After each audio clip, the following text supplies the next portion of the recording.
All right, so today we have with us Shravani Patil. She is a PhD student at CSIIC, and today she is going to talk on the paper entitled Asymptotically Free Broadcast in Constant Expected Time via Packed VSS.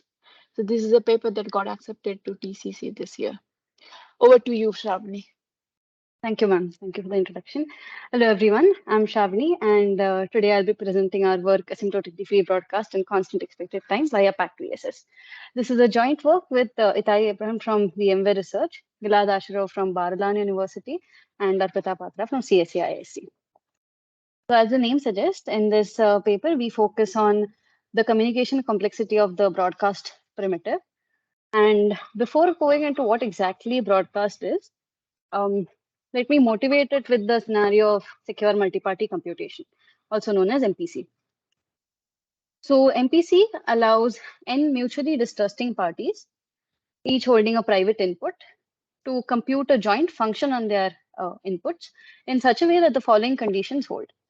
The first one is correctness, that is the function output is computed correctly. And the second one is privacy, that is nothing beyond the function output is leaked to anyone. Okay. Now, the distrust amongst parties is modeled as a centralized adversary, which can corrupt up to T out of the N parties. And based on the threshold of corruption, that is how many parties out of the N it can corrupt, or the computational power of the adversary, there are various settings which have been considered in MPC. Our work focuses on one such setting, that is perfect security. And here, the optimal corruption threshold is known to be less than a third of the total number of parties. The adversary is computationally unbounded, and there is zero error probability allowed in the protocol. Okay, so this is the setting that we are considering. And typically in such settings, in addition to the point-to-point communication channels, which are single sender and single receiver channels, protocols also consider a broadcast channel. Now, a broadcast channel is essentially a single sender, multiple receiver channel, and it gives you the following properties. If the sender is honest, then you're guaranteed that all the honest parties represented here by the green parties actually get the same message. This is known as validity property. And on the other hand, if the sender is corrupt, then you're ensured that all the honest parties agree on some message. Okay? This is known as agreement or consistency. So as I was mentioning, MPC protocols in the perfect security setting assume this broadcast channel and then build protocols on this. However, such an assumption is unreasonable when you consider exactly where MPC protocols are deployed. Especially over the internet, parties are generally not having such a channel, which is multiple receiver channel with the required properties. Rather, they are just connected by point-to-point channel. And what has to be done is broadcast has to be emulated over this point-to-point channels. Okay, so you want the properties of a broadcast channel, but by using only the point-to-point channels. And this is exactly what a broadcast protocol does.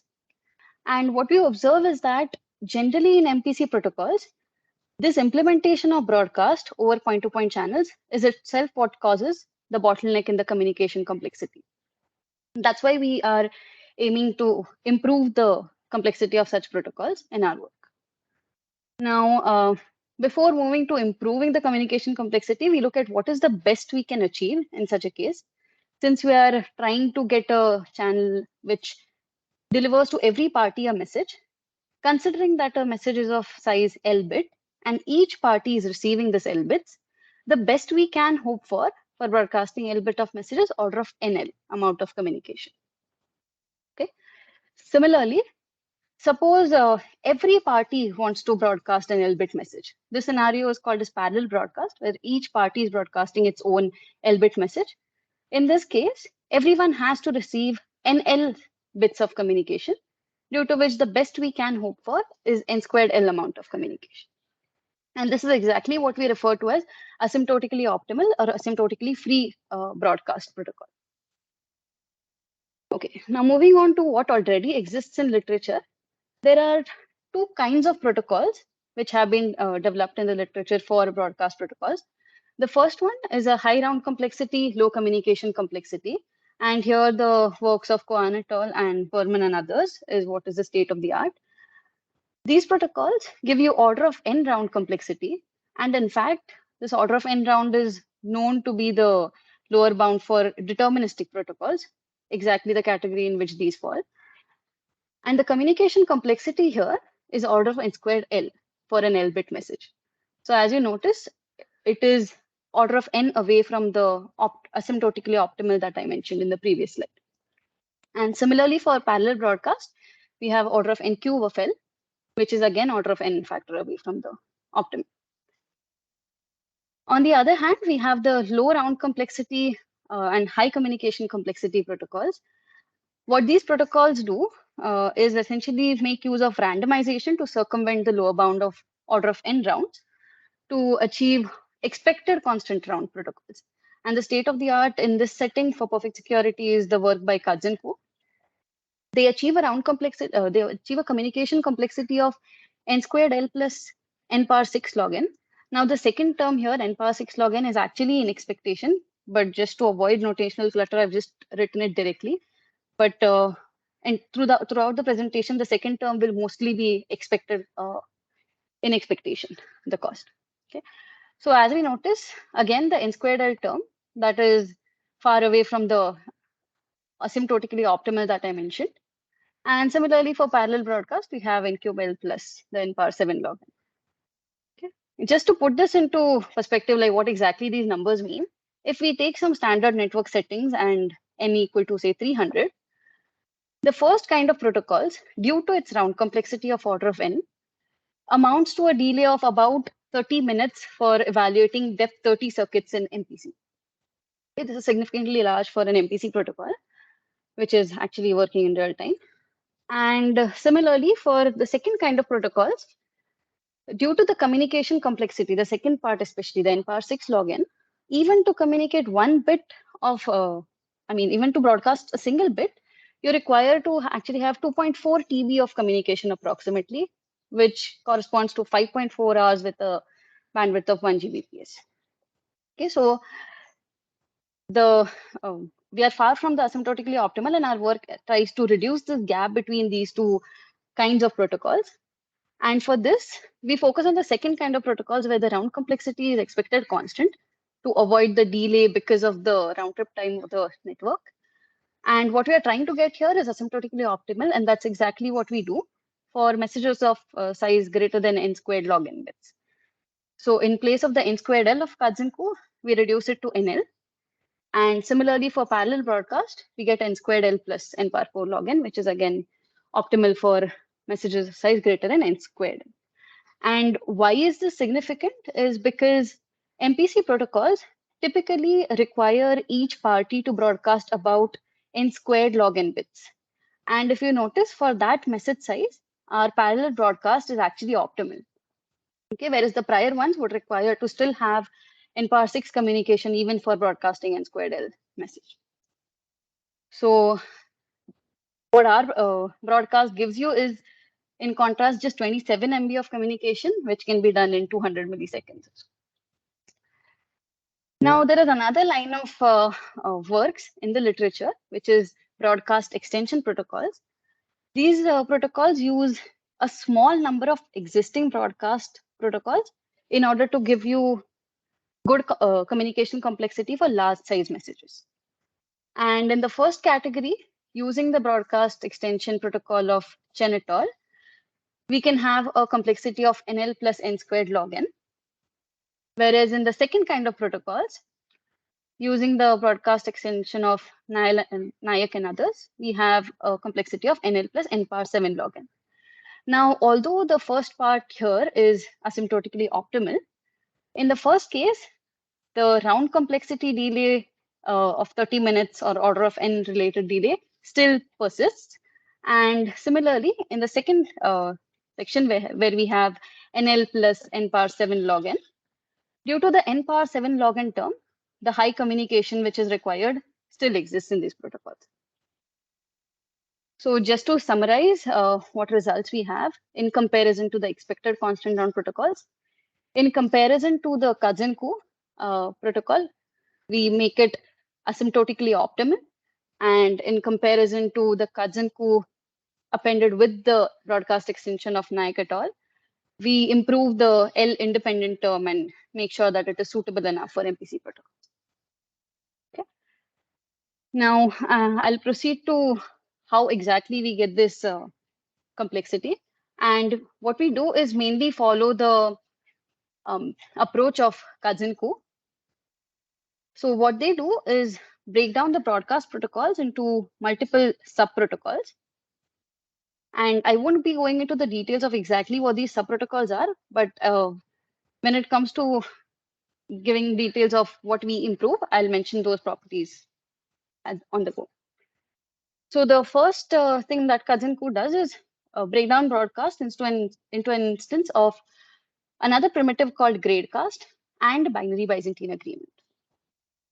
And I'll come to what exactly gradecast is, but roughly speaking, we improve this gradecast primitive by order of n for large enough messages.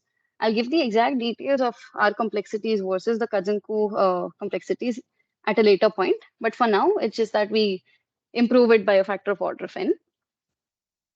On the other side, in Kazanku, the binary Byzantine agreement is further dependent on a primitive called as oblivious leader election. So here the goal is to elect a leader amongst the parties in such a way that the elected leader is honest. It's guaranteed to be honest, and this should hold with some constant probability. Now, the way to do this, one of the ways is you pick a random value for, say, every party, and then choose as the leader the party with the minimum value. Now, there are some constraints here. You cannot allow the adversary to pick its value because it can always pick the lowest value for itself and so on.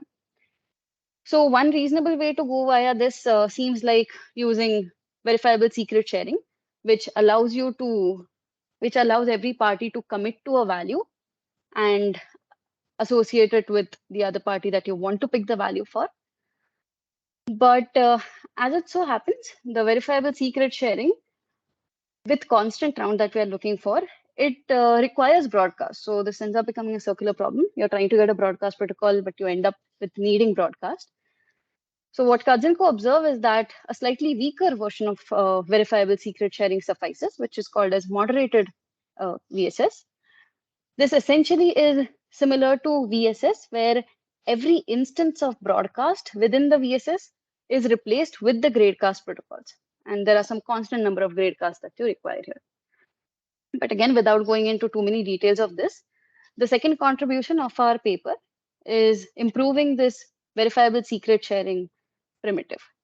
And over the state of the art, we improve this by order of n. I'll come to exactly what this order of n refers to in the next slides. And this improvement in the gradecast and VSS in turn translates to an improvement in the moderated VSS by a factor of n. Then it carries forward to the oblivious leader election by a factor of n squared.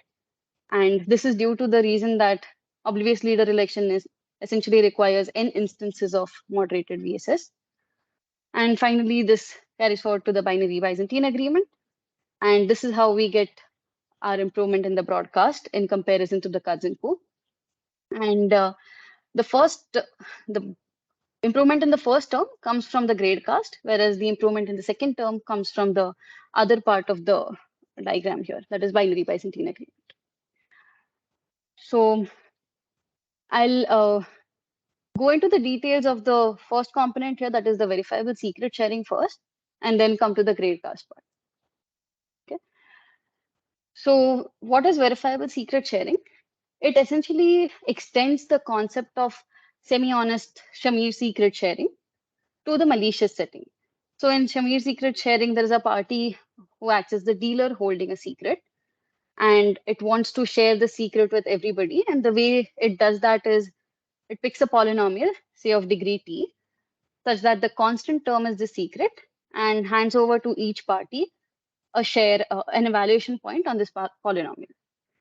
Now, when it comes to the malicious setting, there is a problem with this approach, and that is when the dealer is corrupt, it can always pick up a polynomial of any arbitrary degree. So we need an additional verification mechanism, and that is what exactly a verifiable secret sharing scheme does. Okay, so this is a two-phase protocol, and these are the requirements of a verifiable secret sharing protocol. So the first thing that you need is when the dealer holding the secret is honest, you require that at the end of the sharing phase, the adversary, which has now corrupted say T of the parties, learns nothing about the secret that the dealer is trying to share. This is called as the hiding property. Secondly, we need that even if the dealer was corrupt, then you need that at the end of the sharing phase, the honest parties have sufficient amount of information amongst themselves so that the reconstruction phase succeeds with a particular value as the secret. This is called as the binding property of VSS. And finally, we have the correctness. That is, when the dealer is honest, you indeed require that whatever the secret is reconstructed at the end of the second phase, that should be the secret that the dealer had initially shared. Okay, these are the properties of a verifiable secret sharing scheme. And the way that it is achieved, this is one of the traditional ways in which VSS is achieved in general. So just like in the semi-honest case, the dealer picks up a polynomial, say of degree t, such that the constant term has the secret embedded. And now, in addition to giving out the evaluation points, there needs to be a verification mechanism. And typically, this is one of the verification mechanisms that is used. That is, the dealer itself picks up a bivariate polynomial such that, say, s of x comma y of degree t in both the variables. And at x equal to 0, it embeds this q of y polynomial with the secret. So if you visualize the bivariate polynomial as a matrix of points, then the secret lies at the 0, 0 location now. Okay. And if you are able to, okay. And what typically these schemes do is that every party is given one row and one column of this entire matrix. That is, a party is given the univariate rows. For example, Pi is given s of x comma I and s of I comma y. These are t degree univariate polynomials on this. And the goal is that you need to verify that these indeed are degree t polynomials lying on such a bivariate. If you guarantee this, then your verification mechanism is fine and you'll be ensured that the secret indeed lies on a degree t polynomial. Okay, so as you can see, once a party holds this s of x comma y, that is its row polynomial or the f polynomial here, then its evaluation at 0 actually gives it its share in a standard semi-honest secret sharing. Okay? And that is what it will use eventually for all the operations that it would require in MPC. Now, in this process, since we are giving out univariate shares on this bivariate polynomial, the dealer, the corrupt party, ends up learning one row and one column each. So in total, the adversary learns t such rows and column polynomials. But this is okay because the bivariate polynomial indeed has a degree of freedom of 1. That is, even with the t rows and column polynomials, an adversary is not able to retrieve the secret which was embedded. And the verification mechanism that I was just talking about, that you're supposed to verify that these row and column polynomials indeed lie on a degree t polynomial, it extensively uses the following lemma. And without going into the exact statement of the lemma, what it means at a high level is the following. If you have, say, m greater than m plus 1 f polynomials, each of degree L, which are consistent with more than L plus 1 G polynomials of degree M, then you are guaranteed that all these F and G polynomials are indeed lying on a unique bivariate polynomial of degree L comma M. Just to make it simpler, from the perspective of a T comma T bivariate polynomial, this essentially means that if you have more than T plus 1 F polynomials, each of degree T, which are consistent with more than T plus 1 G polynomials, of degree t again, then they are assured to be lying on a t comma t bivariate polynomial. And this lemma we'll use very often throughout the VSS protocol. And I recall this whenever it is required. Okay. So before moving on to exactly how our VSS is designed, I'll go over the state-of-the-art VSS, say from BGW, because it makes understanding our VSS simpler and also the challenges that are encountered while getting the order of n factor improvement. So at the onset, what we have is the dealer holding a secret, which it has embedded in a bivariate polynomial s of x comma y as described. And now what we are trying to get is the every party needs to have its share, and in a way that it is verified that everybody's shares are lying on this bivariate polynomial. Okay. So the first step is the dealer giving out these f and g polynomials to each party. That is the row and column polynomials. So that is the first sharing phase. And after this, the verification starts. So what exactly is done to verify this is the following. Every party, there are some common points held by a party Pi and Pj, if you see. Okay, the intersecting points for their row and column. So parties exchange these points amongst each other. That is, there is a pairwise exchange amongst every pair of parties Pi, Pj of these common points to check if they are indeed consistent with each other or not. Once they check this consistency, if some party sees that its point is not equal to what the other party has sent, then that party simply complains, that is with a broadcast. And just to be clear here, I'm explaining the VSS with the broadcast. Okay, so every party will complain now, saying that the point that it has is not matching the other party PJ's point, say. So this is how a complaint looks. The first one is the complaining party. The second one is the party with which it has a conflict. And these Fij and Gij values are the values of party Pi on its polynomial. It is broadcasting them to tell them that they were not matching with the other party's points. Okay. After this phase is done, there's a complaint resolution phase in which the dealer sees all these complaints. And what it does is for a party for which these values were not matching. So suppose some party PJ had complained and its points were not matching. The dealer simply reveals the entire column and row of that party. Okay. Now that this column and row has been revealed, it is possible that the column and row is updated from the point of time where this pairwise check was done.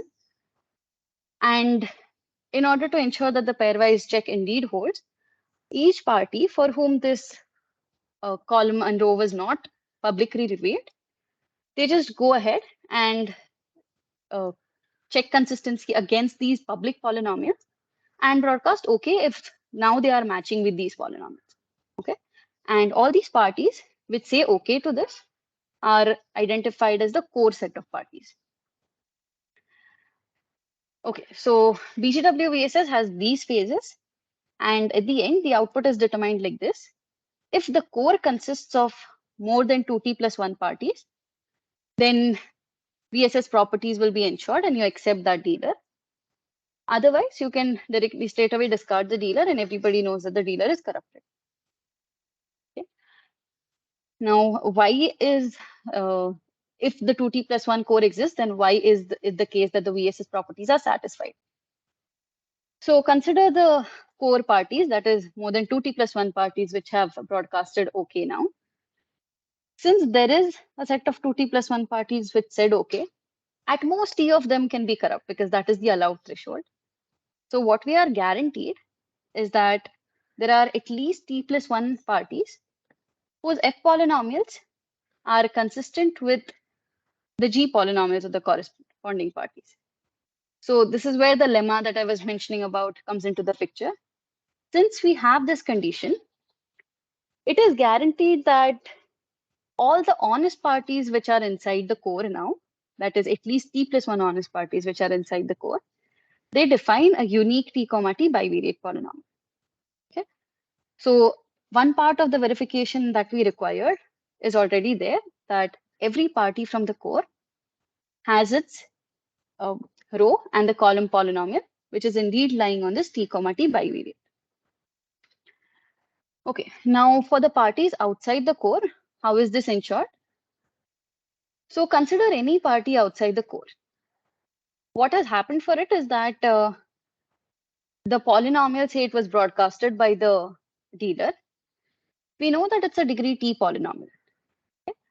And now every honest party from the core has said okay only after checking each such polynomial that was broadcasted. And we have already established that parties from the core have their points which lie on the bivariate polynomial. So essentially, what is happening is that parties from inside the core are checking consistency against this S of x comma j. When they check their column polynomials, they are actually checking points on this S of x comma j because that is what their column polynomials lie on. And now we note that both of these are degree t polynomials, and at least t plus 1 honest parties from the core have indeed confirmed that these both are equal. That is, we have two degree t polynomials matching or agreeing in t plus 1 points. And this ensures that we can conclude, in fact, that these two polynomials are indeed the same. So what it means now is that any party outside also for whom the broadcast had happened, its f polynomial is lying on this bivariate polynomial s of x comma y. And a similar argument, in fact, holds for the g polynomial also, because that is also a degree t polynomial. And that is how it is guaranteed that if there is a core of size 2t plus 1, then the VSS properties indeed hold. So now I'll move on to our VSS. Is this part okay? Should I proceed?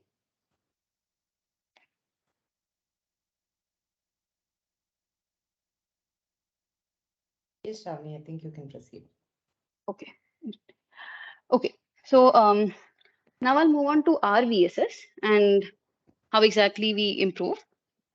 So if you had noticed in the BGW VSS, we had a single secret. The dealer was sharing a single secret via a bivariate polynomial. What we do is instead of the dealer sharing one secret at a time, we make sure it shares order of n secrets at a time. So in particular, we allow the dealer to pick t plus 1 secret, say S0 to ST. And these are the secrets that we are trying to share now in one go. And for this, similar to before, now instead of picking one q of y polynomial, we pick t plus 1 such polynomials where the constant term of this polynomial is the secret that we want to share. And now for the verification part, instead of picking a t comma t bivariate polynomial, we have to pick a 2t comma t bivariate polynomial. And this is in order to ensure the privacy. I'll come to why exactly that is the case. So we pick a 2t comma t bivariate polynomial and embed these q0 to qt polynomials at t plus 1 distinct points. I've represented them by minus k here for k in 0 to t. So now we have t plus 1 secrets embedded in a 2t comma t bivariate polynomial. At the you can again view this as a matrix of points, such a way that the secrets are now lying along this axis. There are multiple secrets, t plus 1 in particular. And again, if you see, if we make every party hold its row and column polynomial, then we are ensured that if the party evaluates its row polynomial at these t plus 1 points now, it has its degree t sharing of the original q polynomials. Okay, just like BGW was evaluating at a single point before, now we are evaluating at t plus 1 points. And the reason why this stretching in degree has to happen from t to 2t, if we do not do that, then the adversary has sufficient information to actually retrieve the entire, to get information about the secrets. So by extending the degree to 2t plus 1, we ensure that even when the adversary knows t of these row polynomials of degree 2t each and t column polynomials of degree t each, there is a degree of freedom of t plus 1, which is exactly the number of secrets that we want to embed. And this is a similar approach taken in many prior, quite some prior works. The recent one being that of Abraham et al., where they do this to get a weak secret sharing. Okay. So this is how this is exactly the order of n factor improvement that I was talking about. So what we ensure in our VSS is that the cost, the communication cost, will stay the same as the state of the art protocol that I had just described. Whereas we pack order of n secrets now instead of one secret. So if you notice in the prior case, everybody is communicating order of n row or column polynomials, with the leader's communication being the maximum because it's broadcasting n polynomials of each of degree, say t. So that's n squared amount of communication. And we retain that same communication to pack n secrets, order of n secrets now. Okay. So coming to the challenges that we encounter while doing this, first of all, if we just take the BGW VSS and analyze it for its core, note that when the core is identified, you can only expect 2t plus 1 parties at the most. The reason being, even if the dealer is honest, the t corrupt parties can always not speak or not say okay in the final step. And because of them, the best you can hope for is 2t plus 1 number of parties to say okay. So you cannot make all the parties to say okay and then accept it. That would even discard an honest dealer.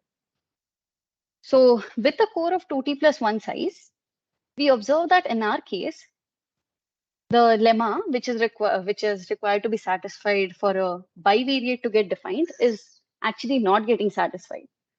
Specifically, now we have inside the core t plus 1 honest parties, say, where each of them holds a f polynomial of degree 2t. And for this to actually define a unique bivariate polynomial, we would require 2t plus 1 g polynomials to be consistent. And these 2t plus 1 have to be those of honest parties. So that is not something we get inside the core because our core might be of size 2t plus 1 with just t plus 1 honest parties. Okay, so the honest parties within the core do not really define this bivariate polynomial of degree 2t comma t. That's the first problem that we have.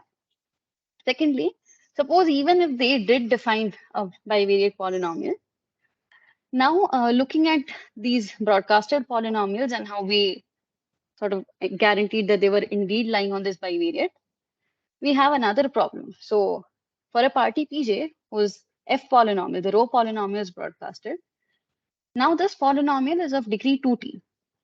So even if everybody from the core checks this, okay, against their polynomials, which is essentially they're checking against say s of x comma j, they agree and t plus 1 points also say, it still does not conclude that these two polynomials are equal.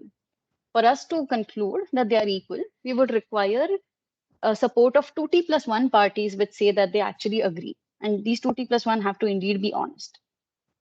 Okay? So these are the challenges which we come across. And the way we tackle them is as follows. So the first few phases remain the same in our VSS. For example, the dealer takes a polynomial now of degree 2t comma t, embeds the secrets, t plus 1 secrets, gives to each party the row and the column. And everybody now verifies does a pairwise check and complains. After this, during the complaint resolution, the dealer is required, in our case, to broadcast just the column polynomial now. It can broadcast the row, it's not going to harm anything, but it's just that since this is a 2t degree, we don't really achieve anything by doing that at this stage. So what we do is make it just broadcast the column polynomial, and we go ahead with a similar core identification, wherein every party checks if the broadcasted polynomials are fine or not, and it says okay. Now, this is where BGW VSS was stopping, but we have to add more steps in order to ensure that everybody indeed gets their polynomials and they are on a bivariate. So the first stage is this, that we identify that if 2t plus 1 parties say okay, then we proceed. Otherwise, at this stage itself, we can discard the dealer. Now, the thing to note here is that if 2t plus 1 parties indeed say proceed, at this stage, what we have is all the parties inside the core are holding their row and column. We have not yet confirmed that they are on a 2t comma t degree polynomial, but they are holding their row and column initially given by the dealer. And these parties outside the core, for them, the columns have been updated via these broadcasts. Okay, so this is what is happening. In fact, the weak secret sharing protocol of Abraham et al. Sort of stops at this stage, and they prove that it is satisfying the weak properties. Okay, so what we observe in our case is the following. So when we have such a setting where there is a core of size 2t plus 1 and at least 2t plus 1, and there are some parties outside for whom the column is public, we see the following.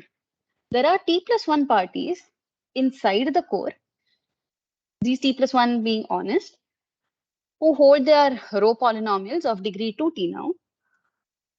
And in addition, all these row polynomials are consistent with all the column polynomials, which includes the 2t plus 1 honest parties. And why is this the case? So for parties inside the core, we noticed that if it was not consistent, it would have broadcasted a complaint. And during complaint resolution, its polynomial would have to be public. So the fact that they are inside the core implies that they are consistent with each other. And secondly, for those outside the core, parties only broadcast OK if they were indeed consistent with all of these polynomials. So at this stage, what we have is a core holding the f and g, that is the row and the column polynomials, such that the t plus 1, at least t plus 1 row polynomials are consistent with at least 2t plus 1 column polynomials. Now, these column parties holding the column polynomials may be inside or outside the core. So what we observe is that honest parties now define a unique 2t comma t bivariate in such a way that those who are inside the core indeed hold their row and column, whereas those who are outside the core now only hold their column polynomial. But as we saw, the final shares of parties actually lies on the row polynomials. So we cannot stop at this stage. We indeed have to go one stage beyond and make sure that everybody receives their row. So this is why we add more steps to our VSS to ensure the rows are available with everybody. For this, the first thing which we do is make the dealer broadcast the rows of all the parties who are not in core now. Okay. And now notice that these row polynomials are degree 2t. So we need the support of at least 2t plus 1 honest parties. That is, at least 2t plus 1 honest parties need to check it against their column polynomials and say that it is consistent, pairwise consistent. Only then it will be ensured that they are indeed lying on this bivariate. So if we want 2t plus 1 honest parties to confirm this, it would mean that given error for t corrupt parties, we would need support of at least 3t plus 1 parties. And given our setting is n greater than 3t plus 1, it might even be the case that we need support from all the parties. So that's what we have to ensure now. If somebody has a complaint, then we have to check whether this is a valid complaint or not. Okay. So what every party does is checks these broadcasted row polynomials against their column polynomials. They perform this consistency check, the same pairwise consistency check. And if it is not matching, then it does not say OK or rather complain. Okay. For every party which did not say OK, we cannot simply ignore its complaint because we need, as I mentioned, we need support of, say, all the parties if n is exactly 3t plus 1, considering that. So whichever party says that it was not consistent with this row, we have to verify whether its complaint was indeed valid or it was just a corrupt party complaining even against an honest dealer. For this, what we observe is that each party is checking its consistency against its column, which is a degree t polynomial and well defined by the parties inside the core. So now to verify the complaint, we just make the dealer broadcast this column polynomial. And every party from core checks if this was the column polynomial that they had agreed to. Okay, so everybody broadcasts whether it's okay or not. And now we have that if 2t plus 1 parties from the core actually agree that this was the column polynomial, then it must be the correct column polynomial. Again, with the same reasoning that both are degree t polynomials. So if 2t, at least t plus 1 honest out of these had accepted, then it is the correct polynomial. Okay, so parties see this polynomial, then perform this check against the row which was broadcasted. If the complaint was valid, then you can discard. And if lesser than 2t plus 1 parties also say okay, then you can discard, because then it implies that the dealer at this stage, the complaint resolution stage, tried to change the polynomial which was committed to. Okay. So in the case that there is an acceptance of 2t plus 1 parties, now we are guaranteed that this column has, this row has indeed been verified by all the honest parties. That is at least 2t plus 1 honest parties. And that would mean that it actually lies on this bivariate polynomial. Okay. So this concludes our VSS. This is how we may add the additional steps in order to ensure that everybody holds their row and column. Just summarizing what the costs are. So BGW VSS is a constant round VSS protocol. The number of secrets it shares is a single secret, order of one secret. And the communication is in squared login, point to point, as well as broadcast. The point to point comes from the dealer handing over shares to each party. And the broadcast comes from this complaint resolution where the dealer is broadcasting the polynomials. Similar to, in contrast, our VSS, what we have is the same cost. Now the dealer is broadcasting degree 2t polynomials instead of degree t, but asymptotically it still stays in squared log n in total. But now we are able to pack order of n secrets, t plus 1 in particular. And that is exactly the order of n improvement that I was mentioning about. So this wraps up the first part of the contribution in the paper, that is the VSS. Now moving on to what a gradecast is. Just before going to gradecast, I'll recall what broadcast was indeed.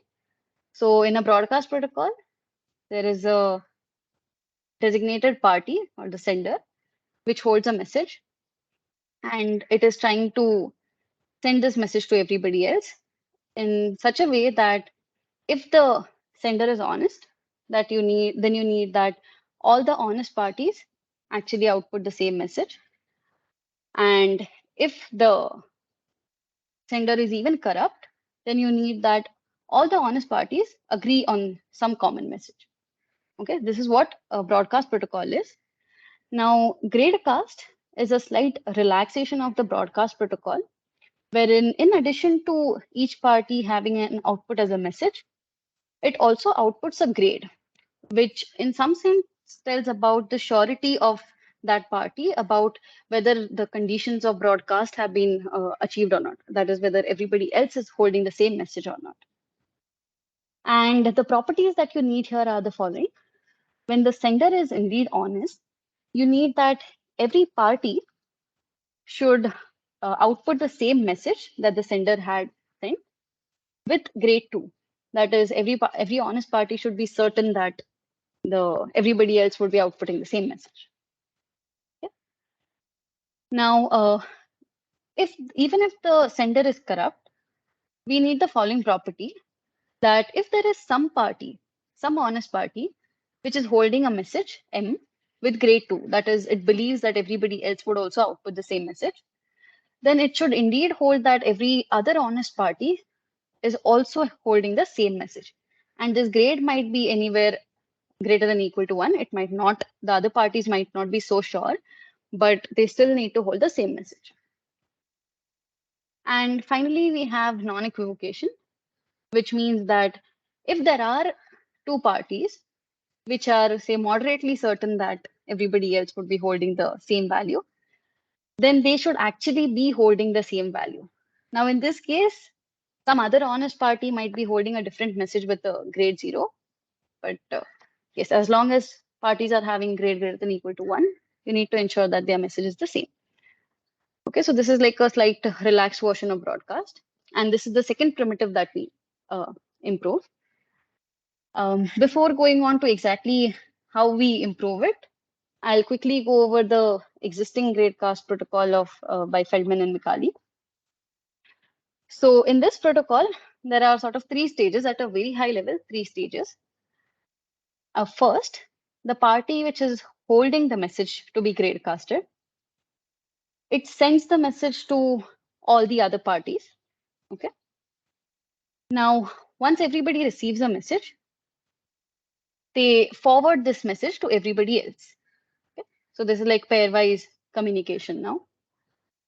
And finally, there's a third stage wherein, based on the number of times that every party receives one particular message. So suppose somebody receives a message M some X number of times, depending on this X, they decide whether to forward this message to everybody else or not. So this is the third phase. Specifically here, they check for a plurality of 2n/3. But the idea is that you check how many times you have received the exact same message from others and then forward it to everyone. Okay. So this is how the protocol goes. And finally, based on the number of times that you receive some message in the final round, every party is deciding its output message and grade. I won't go into the details of exactly why it holds, but this is the overall idea of the protocol. And now if we see the first stage of this protocol for an L-bit message, say, requires order of NL amount of communication. Okay? Because a single sender is sending to everybody else. The second stage, there's a pairwise communication happening between everybody, which amounts to n squared L bits of communication. And similarly, in the third phase also, there is an n squared L communication. So in total, the grade cast for an L bit message costs order of n squared L. So considering the same asymptotically optimal bound, this is order of n away from the optimal. And this is what we improve. We make it asymptotically optimal for large enough messages. And the high level idea of our gradecast protocol is the following. So in the prior case, one message was getting exchanged in a pairwise manner. And that is where the n squared L communication factor was coming in. What we do is instead encode the message as a polynomial. Now, I mentioned that we improve the gradecast only for large enough messages. And this large enough is specifically messages of size n squared log n bits. So what we do is n squared log n bits is essentially like n squared field elements. So what we do is we take these n squared or specifically t plus 1 squared field elements and embed them as a bivariate polynomial. So each coefficient can be like the one of the t plus 1 squared values that we have. Okay. Now, the sender, as before, sends this entire bivariate polynomial to everybody else. So the communication cost that we incur here is n times n squared log n, similar to before NL, where our L is now n squared log n. Okay. Now in the second step, where the pairwise exchange is happening, instead of sending the entire polynomial, which would cost us n squared into n squared log n, instead of that, we send only univariate shares on this polynomial. For example, Pi will send to Pj s of x comma j. So if we go about with the pairwise exchange in this manner, now we only incur a cost of n squared times n log n. That is sort of like n squared times L by n. Okay, this is where we differ from the Feldman-Mikali protocol, and we save on the communication impact. Okay. And in the final step also, we do the same thing. So all the pairwise exchanges are happening on these univariate shares instead of the entire bivariate. Okay. Now to finally retrieve the message, we use Reed-Solomon error correction. And given that we have 3t plus 1 parties and our polynomials are of degree t, it allows you to correct the errors and retrieve back the actual list. Okay. So at a high level, these are the steps, and this is the idea to improve the communication cost of our protocol. And again, similar to before, the number of times that you receive the same message is what decides the grade. I won't go into the details of exactly how the grade is assigned, but it is very similar to the Feldman-Mikali case where the number of times decides the grade. So now if we see the cost, totally we have n times n squared log n, that is n cube log n cost for n squared log n bit messages. So this is essentially like n times L, so that is asymptotically optimal that I mentioned about. Okay, so this is the idea of our protocol. Now, at a very high level, like it was divided into two phases, say. The first phase, just to make the protocol simpler, in the first phase, what we do is ensure that t plus 1 honest parties hold the same message, s of x comma y. And in the second phase, we use ideas from the work of Das and others, which is a protocol called as data dissemination, which guarantees you the following. If at least t plus 1 honest parties hold a common message, then it allows you to have an output of the same message for all the parties. And in fact, this gives us the required cost also. That is, for n squared log n size messages, we have n cube log n cost, which is what we want to ensure. Okay, this is how the protocol is divided at a high level. So I'll just briefly go over the first stage of how we ensure that t plus 1 parties hold the same message. And for this, we use ideas similar to, say, the BGW VSS that we had used, but now we are working with the entire polynomial being public. So in the initial phase, as I said, the sender encodes its message as a polynomial s of x comma y, and it sends this polynomial to everybody else, incurring n cube log n cost. Okay. Now we perform a very similar check like the pairwise check in the VSS.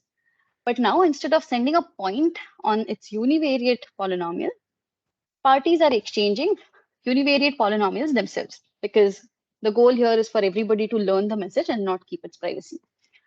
So everybody is exchanging these pairwise polynomials.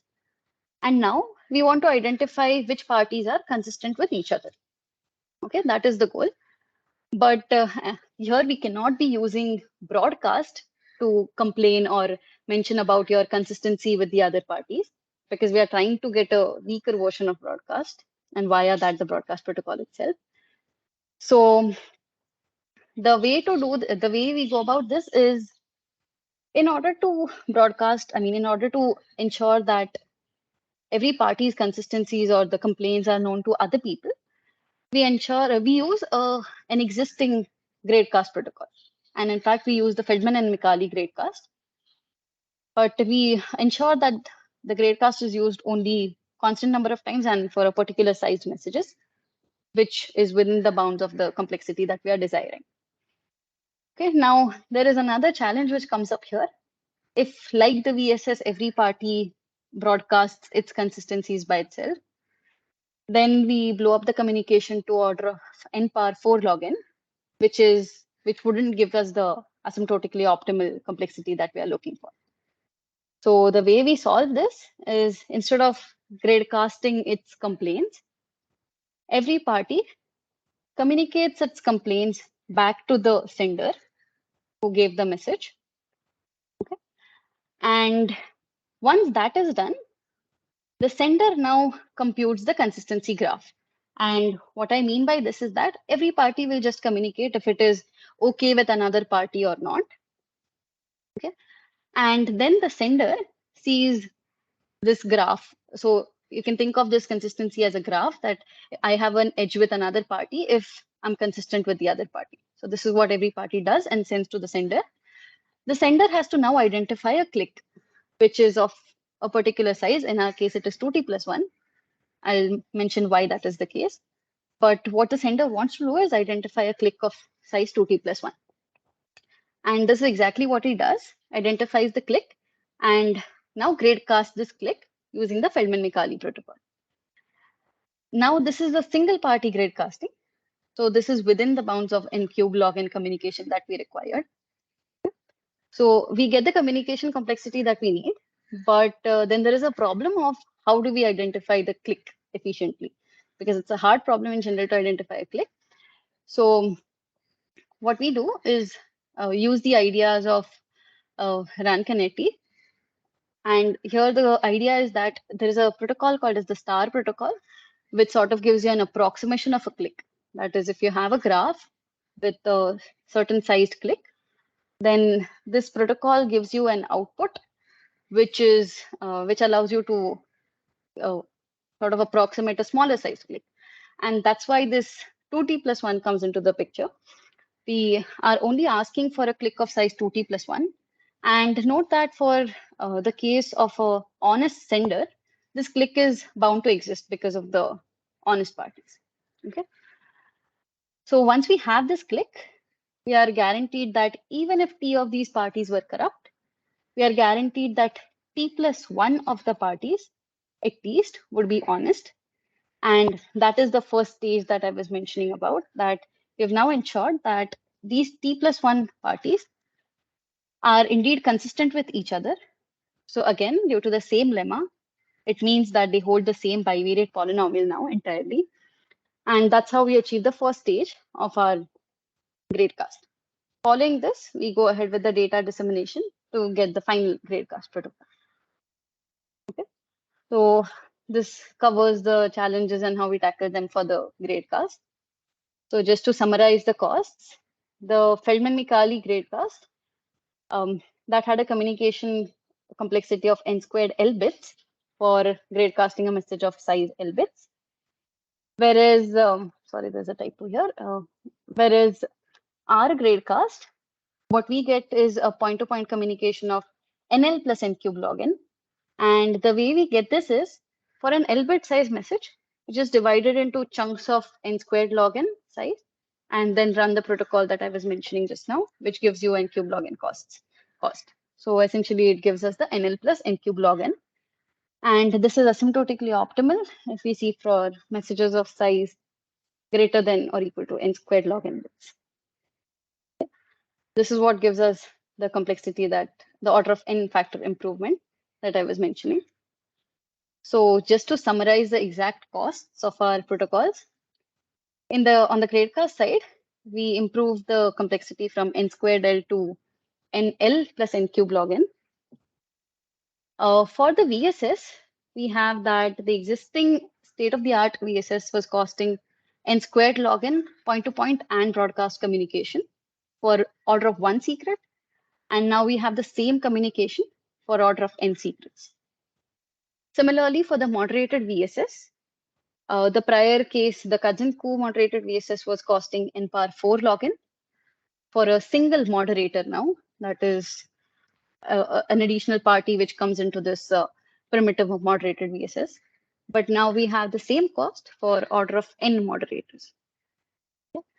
This shows up as an improvement in our oblivious leader election from n power 6 log n to n power 4 log n. And finally, this improves the binary Byzantine agreement from n squared plus n power 6 log n, the second part is an expectation, to n squared plus n power 4 log n. And consequently, this is the improvement we get in our broadcast in comparison to the Kazin-Ku. Where, as I mentioned, the first part, the improvement in the first term comes from the gradecast protocol, and the improvement in the second term comes from the binary Byzantine agreement, which all the way goes down to the VSS. Okay. So yes, that's all from my side. This is the link to the paper